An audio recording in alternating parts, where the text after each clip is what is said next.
कैसे हो आप लोग। मैं उम्मीद करता हूँ आप लोग अच्छे रहोगे, स्वस्थ रहोगे और अच्छे लर्नर की तरह हमेशा लर्न करोगे। तो बच्चों, आज के इस लेक्चर में जो हमारा वीडियो लेक्चर है उसमें हम लोग बात करेंगे, एक इम्पोर्टेंट चैप्टर है हमारा इंग्लिश ग्रामर का और उसका नाम है सब्जेक्ट वर्ब एग्रीमेंट की। ठीक है, इसके बारे में बहुत सारे हमारे कुछ ऐसे प्रॉब्लम होती हैं बच्चों।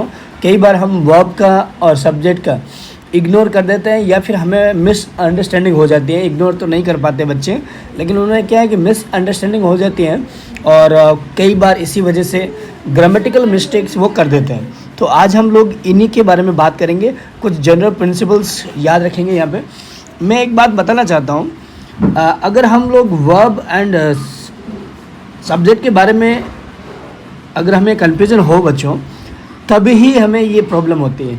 इसीलिए यहाँ पे इसका एग्रीमेंट क्यों है, क्योंकि हमेशा यही बेसिक रूल होगा। मतलब ये सारे जो आज हम लोग बात करने वाले होंगे ना, तो वो हमारे ग्रामेटिकल्स रूल्स के बारे में बात करेंगे हम लोग। मतलब इनके अकॉर्डिंग ही हमें चलना है, otherwise you will face the problems of grammatical errors. Okay, so you should always do the best, do not make any mistakes. So now let's get started. The first one is that कुछ हमारे यहाँ पे general principles उनके बारे में बात करते हैं।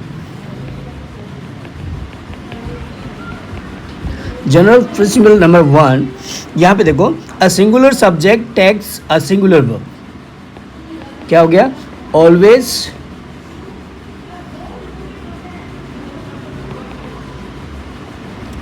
singular verb with a singular subject।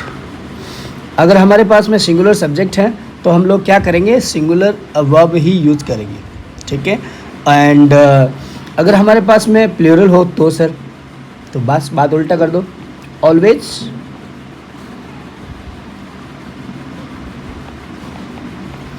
Plural verb with plural subject। बात एक ही है, हम लोग इधर से उधर लिखे या उधर से इधर लिखे, यानी कि प्लूरल सब्जेक्ट के साथ में प्लूरल वर्ब या प्लूरल वर्ब के साथ में प्लूरल सब्जेक्ट। ठीक है, तो ये हमारा कॉमन एक प्रिंसिपल है, इसे याद रखना। और ये मैं आपको समझाने के लिए यहाँ पे एक टेबल बना देता हूँ। यहाँ पे जैसे कि सिंगुलर होगा और यहाँ पे होगा हमारा प्लूरल। ठीक है, और यहाँ पे एक लाइन होगी यहाँ पे, जैसे कि यहाँ एग्जाम्पल आप देखोगे, why is the window open, यह क्वेश्चन मार्क। ठीक है, why is the window open. मैं यहाँ पे इसको अच्छे से लिख देता हूँ ताकि आपको प्रॉब्लम ना हो बच्चों। ओके, यहाँ पे देखो, Why is the window open। ठीक है, अब मैंने ये लिखा, अगर मान लो यहाँ पे हमने विंडो लिखा ना, इसलिए क्या हो गया, ये सिंगुलर है, इसके अकॉर्डिंग हमने क्या किया? इज़ का यूज़ किया। ठीक है ना। और यहाँ देखो बच्चों, अगर मैं यहाँ पे विंडोज़ ऐसा लिखूँ तो क्या हो जाएगा वहाँ पे? Why are the windows open. यहाँ देखो, हमने खाली एस किया यहाँ पे, तो यहाँ पे हमारा चेंज हो गया आर में। ठीक है, यही है हमारा पहला जनरल प्रिंसिपल, यानी कि रूल्स जो हम लोग बात कर रहे हैं ग्रामेटिकल मिस्टेक ना करने की। तो पहला रूल ये याद रखना, सिंगुलर अगर सब्जेक्ट है तो उसके साथ में सिंगुलर वर्ब लगेगी। अगर हमारा सब्जेक्ट जो है ना प्लूरल हो तो क्या हो जाएगा? वर्ब भी प्लूरल हो जाएगी। कुछ और एग्जाम्पल देख लेते हैं। यहाँ देखो, a packet of milk was spoiled, यानी खराब हो गया। एक पैकेट है मिल्क का, वो क्या हो गया? खराब हो गया था। ठीक है, अब यहाँ पे एक पैकेट था इसलिए हमने क्या किया? वाज लगाया। ठीक है, अब यहाँ पे देखो, अगर मान लो मोर देन 1 हो, जैसे कि यहाँ पे 3 हो, तो क्या हो जाएगा? 3 पैकेट्स, या पैकेट नहीं लगेंगे, एस लग जाएगा वहाँ पे, है ना, क्योंकि 3 पैकेट्स हो गया ना, वो प्लूरल हो गया। तो 3 पैकेट्स ऑफ मिल्क, मिल्क तो एक ही है ना, भले कितने पैकेट हो, तो हम लोग वहाँ पे एस नहीं लगाएंगे, ठीक है ना। 3 पैकेट्स ऑफ मिल्क वर, अब यहाँ पे क्या हो जाएगा, और यहाँ देखो हमने यहाँ क्या किया, वर स्पॉइल्ड। तो बच्चों ये भी ध्यान रखना हमें, हमारे जैसे जैसे प्लूरल हो जाएंगी वर्ब भी उसके अकॉर्डिंग हो जाएगी। एक एग्जांपल और बता देता हूँ, swimming is a good exercise. हमने यहाँ क्या एक ये चीज़ है और एक ही चीज़ के बारे में बात कर रहे हैं, और ये एक एक्सरसाइज है, तो इसलिए हमने इसको बोला अ गुड एक्सरसाइज। अगर मान लो मेरे पास 2 एक्सरसाइज हो, जैसे कि यहाँ पे देखो स्विमिंग, एरर कर दे यहाँ पे,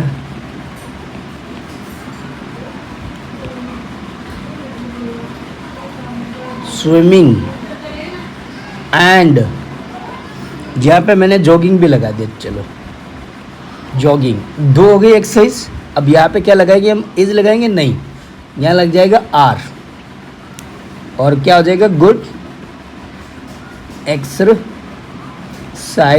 या जो एक्सरसाइज लिखा एक था, यहाँ 2 है तो यहाँ एस लग जाएगा। तो बच्चों ये पहला प्रिंसिपल है हमारा, ये याद रखना है कि जैसे जैसे हमारा सब्जेक्ट होगा, यानी सिंगुलर है तो सिंगुलर वर्ब लगेगी, प्लूरल होगा तो उसके साथ में हमेशा हम क्या करेंगे, प्लूरल वर्ब का यूज करेंगे। नेक्स्ट इस हमारा जो सेकंड जो प्रिंसिपल है उसके बारे में बात करते हैं, नंबर 2 पे जो है, in a sentence where a pronoun is the subject the verb must agree with the number and और the person of the pronoun. मतलब जैसे हमारा प्रोनाउन, जो हमने प्रोनाउन टेबल के बारे में हम लोग अगर नॉलेज रखते हैं तो वहाँ पे भी हम लोग देखेंगे first person, second person, third person, तो उसके अकॉर्डिंग भी हम लोग अलग अलग वर्ब का यूज करेंगे, ठीक है। इसके लिए हम लोग बात करते हैं अलग अलग टेंस पे, ठीक है, क्योंकि प्रोनाउन जो है ना वो सभी टेंस में यूज करेगा, मतलब कि जैसे कि हमारा प्रेजेंट टेंस हो, चाहे फ्यूचर टेंस हो, चाहे पास्ट टेंस हो, सब में। तो प्रोनाउन के अकॉर्डिंग भी हम लोग वर्ब एग्रीमेंट भी रखते हैं। तो यहाँ देखो मैं यहाँ पे बात कर लेता हूँ, जैसे कि ज़्यादातर हम लोग पहले बात करते हैं प्रेजेंट टेंस के बारे में। प्रेजेंट टेंस में चारों जो हमारे सब टाइप्स है उनकी मैं बात कर रहा हूँ यहाँ पे। तो इनमें आप देखोगे ना प्रेजेंट टेंस में तो क्या क्या हेल्पिंग वर्ब होगी, simple present tense, simple present tense, और दूसरा हो गया हमारा प्रेजेंट कंटिन्यूस टेंस, और तीसरा हमारा कौन सा हो गया, प्रेजेंट परफेक्ट, ठीक है। और जो 4th नंबर पे है उसका नाम क्या है, उसका नाम है प्रेजेंट परफेक्ट कंटिन्यूस टेंस, ठीक है बच्चों। तो यहाँ पे हमारे पास में 4 सब टेंस के साथ में प्रेजेंट टेंस आ गया हमारे पास में। अब यहाँ पे सिंपल में क्या लगाते हैं हम लोग, डू लगाते हैं, डज लगाते हैं, और कभी एस या ई एस लगा देते हैं, ठीक है। और यहाँ पे क्या होता है, is, am, are, helping verb. मैं यहाँ पे जो बता रहा हूँ ये हेल्पिंग वर्ब है, ठीक है, एच वी यानी हेल्पिंग वर्ब, ठीक है। और फिर प्रेजेंट टेंस में क्या हो जाएगा, हैज़ एंड हैव। फिर यहाँ क्या हो जाएगा, हैज़ बिन और हैव बिन। अब बच्चों यहाँ पे हम लोग बात करते हैं प्रोनाउन के रिलेटेड, हमारे जो टेंस हैं उनके अकॉर्डिंग हम लोग क्या करते हैं। तो यहाँ देखो बच्चों, अब पहला यहाँ पे जो बात है वो ध्यान रखनी है आपको कि आई, वी, दे और प्लस में प्लूरल जो नाउन होते हैं हमारे, ठीक है, उनके साथ में हमेशा क्या लगाएंगे हम लोग, हैव, ठीक है, हमेशा क्या लगाएंगे, हैव। जैसे कि I have little money left, ठीक है, और ये भी ध्यान रखेंगे, ठीक है। और ये जो है ना इनके साथ में हमेशा क्या होगा, डू का यूज़ होगा, प्लस में क्या हो जाएगा, डू का भी यूज़ होगा, ठीक है। जहाँ यहाँ पे एक एग्जांपल लिख देता हूँ, I have little money, little money. और यहाँ पे मैं बता देता हूँ, आई डोंट, आई का बार बार मैं बोल रहा हूँ तो मैं आपको यहाँ पे दूसरा दे देता हूँ, वी लगा देते हैं, वी डू नॉट टॉक, हम बातचीत नहीं करते हैं, ठीक है। तो उसी के अकॉर्डिंग हम लोग, ये भी हो गया हमारा, डू इसमें एक ही लगेगा, ठीक है। एस ई एस का यूज़ नहीं होगा और डज का भी यूज़ नहीं होगा, तो डू का यूज़ हो गया। एंड फिर हमारा आता है, इनके साथ में है ना हमेशा ये जो वर्ड्स है हमारे, इनके साथ हमेशा आर का यूज़ होता है, ठीक है। एंड बस आई जो है ना बच्चों, यहाँ पे आई, यहाँ पे बता देता हूँ, आई के साथ हमेशा क्या होता है, एम का यूज़ होता है, ठीक है। आई के साथ हमेशा एम आएगा। बाकी अभी सब जो है, जैसे कि we are walking, they are talking, and plural noun जो है ना, मतलब मोर देन हमारे सिंगुलर जो होते हैं ना, मैंने singular noun and plural noun के बारे में आपको पता होगा। जो भी प्लूरल नाउन्स होंगे उनके साथ में भी आर का यूज़ होगा, ठीक है। और उसी के अकॉर्डिंग हम लोग लगाएंगे हैव बीन, ठीक है। अब ये है ना हमारे, ये जो वर्ड्स रहेंगे आई, वी, दे और भी हमारे प्लूरल नाउन हो, उनके साथ हमेशा have, do, are, I, sorry यहाँ पे आई जो है ना, यहाँ पे थोड़ा सा डिफरेंट आ जाएगा, और बाकी हैव बीन, इस तरह से हमको ध्यान रखना है। नंबर 2 जो है ना, हैशटैग लगा के वायरल करने वाला रूल है, ये भी है। यहाँ पे देखो, तो मैं आपको बता देता हूँ, यहाँ पे एक चीज़ और हम लोग यहाँ लिखेंगे यू, ठीक है ना, यू भी होगा, ठीक है बच्चों। आई, यू, वी, दे और प्लूरल नाउन, ये ध्यान रखना, ठीक है। चलो एक यहाँ पे रह गया था वर्ड, सॉरी, इसलिए मैं आप लोगों को बाद में बता रहा हूँ, तो आपको ये भी याद रखना, वापस रिपीट कर रहा हूँ मैं। आई, यू, वी, दे और प्लूरल नाउन्स जो भी होंगे उनके साथ में हम लोग हैव, डू, आर और हैव बिन ये लगाएंगे, और आई के साथ हमेशा क्या करेंगे, हम लोग एम का यूज़ करेंगे, ठीक है। ये क्लियर हो गया आप लोगों का। अब हम लोग बात करते हैं हमारे यहाँ पे हैज़ बच गया और इज़ बच गया और डज वगैरह। तो यहाँ देखो, अब यहाँ पे आई और वी हो गया और यू हो गया, अब बचता है हमारा ही, सी, इट और सिंगुलर नाउन। अगर ये बच्चे हों तो हम लोग क्या करेंगे, डज, एस या ई एस वर्ब के अकॉर्डिंग, और हैज़ और हैज़ बिन। एग्जाम्पल मैं बता देता हूँ, आप लोग यहाँ सुनोगे तो देखो, यहाँ पे एग्जाम्पल पहला जो है ना, यहाँ पे आप देखोगे तो मैं यहाँ पे नेक्स्ट स्लाइड में बता देता हूँ आप लोगों को। हैज़, सबसे पहले मैं आपको डू एंड डज का बता देता हूँ, ठीक है, वो क्लियर अच्छा रहेगा। डज का यूज़, डू का तो हो गया, एस। अब यहाँ देखो, यहाँ मैंने लिखा ही गोज, क्या लगा यहाँ पे, ई एस लग गया, ठीक है, वह जाता है। फिर यहाँ देखो, ही रीड्स, है ना, यहाँ पे क्या हो गया, एस का यूज।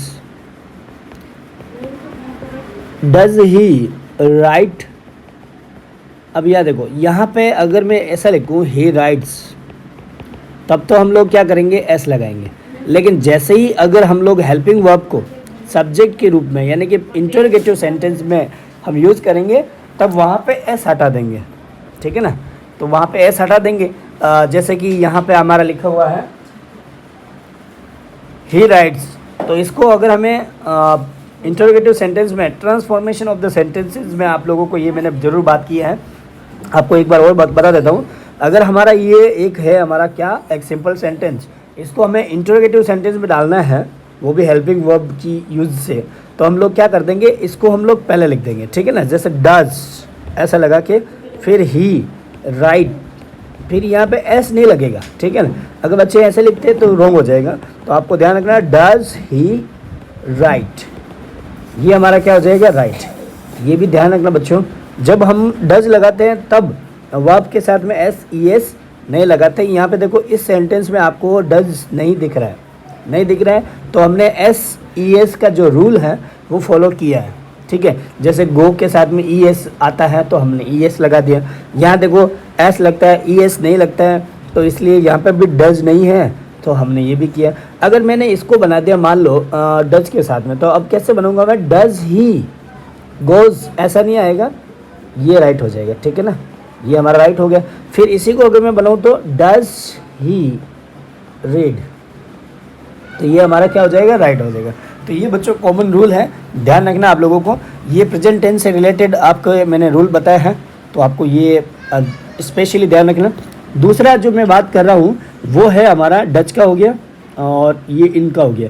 अब हम बात करते हैं इज़ की, ठीक है, क्योंकि एम का हो गया आई के साथ और आर जो है वो मैंने यहाँ पे बता दिया आप लोगों को, जो भी हमारा आई, वी, दे और प्लूरल नाउन के साथ में। तो इज के बारे में बात करूँ बच्चों, तो यहाँ आप देखोगे इज के बारे में, इज का यूज, तो इज का यूज भी हम क्या करेंगे, ही, सी, इट और सिंगुलर नाउन के साथ में करेंगे, ठीक है। जैसे he is writing a letter, ठीक है, उसी तरह से is he writing a letter. तो यहाँ पे हम लोग को चेंज नहीं करेंगे, बस इसको हम लोग यहाँ पे और इसको यहाँ पे बस चेंज कर दे, इंटरोगेटिव हो गया। हमें यहाँ पे कुछ चेंज करने की ज़रूरत नहीं पड़ती है। हमें खास ध्यान रखना डू और डज में और एस ई एस में, यहाँ पे स्पेशली ध्यान रखना बच्चों आप लोगों को, कोई भी ग्रामेटिकल मिस्टेक आप ना करो। उसी तरह से बच्चों हमारा जो ये है कौन सा अब बच गया है, हैज़, तो हैज़ भी यहाँ पे मैंने बोला आप लोगों को इनके साथ में हैज़ लगेगा, ठीक है। जैसे he has taken his book and he has brought a new camera, he has gone, ठीक है ना, V3 यूज़ करते हैं। ये जो सारी चीज़ें हैं ना वर्ब का, वो हमने टेंस में भी बात किया बच्चों, ठीक है ना। तो ये तो आपका हो गया प्रेजेंट टेंस के बारे में। हम लोग अब बात करते हैं पास्ट टेंस के बारे में। तो आपको अगर इसमें फिर भी डाउट हो तो मुझे कमेंट बॉक्स में ज़रूर बताना।